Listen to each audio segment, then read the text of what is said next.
Dumating ka sa pantalan ng dalahican na may tiket. Aalis ka na may takip na kabaong.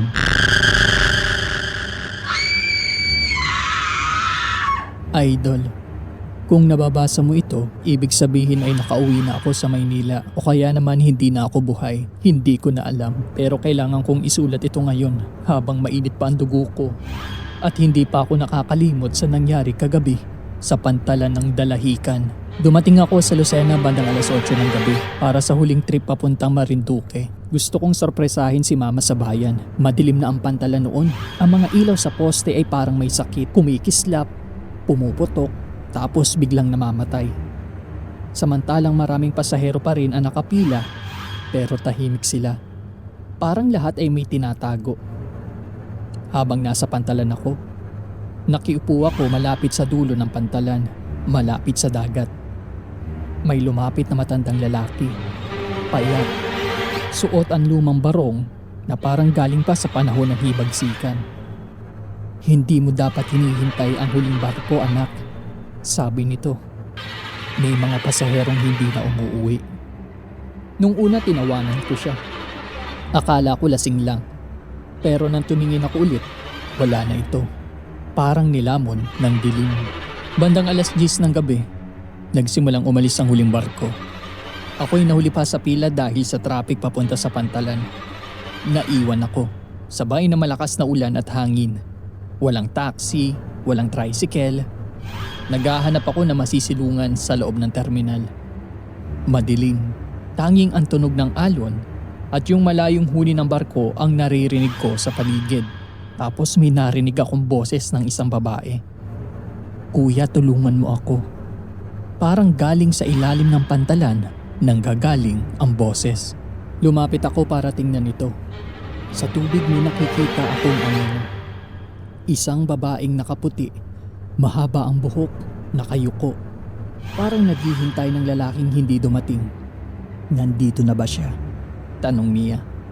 Hindi ko alam kung sino ang tinutukoy niya. Bigla siyang tumingin pataas. Ang mukha niya ay walang mga mata. At ngumiti siya.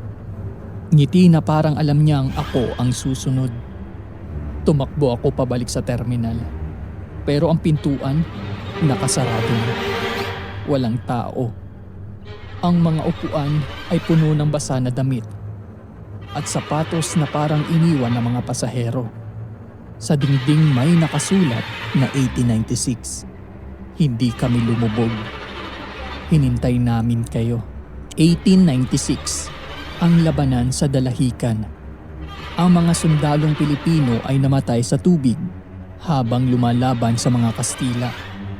Ayon sa kasaysayan, maraming nalunod doon sa pantalan mismo. Narinig ko ulit ang boses nila. Dahil sa takot tumakbo ako sa likod ng opisina. Doon ko nakita ang mga anino ng mga lalaking may baril.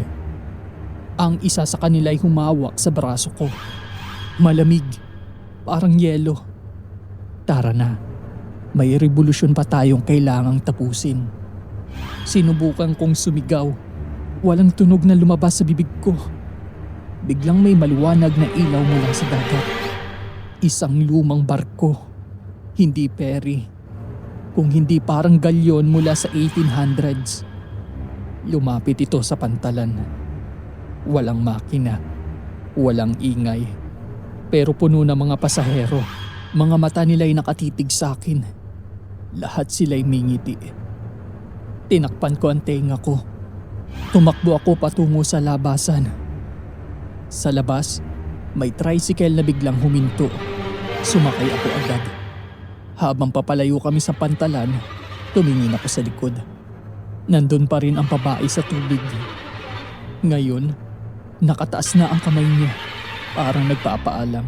Idol, kung sakaling hindi ako makauwi, huwag kang pupunta sa pantalan ng dalahican paggabi.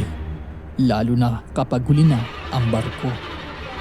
Hanggang dito na lang, lubos na gumagalang, Jessica.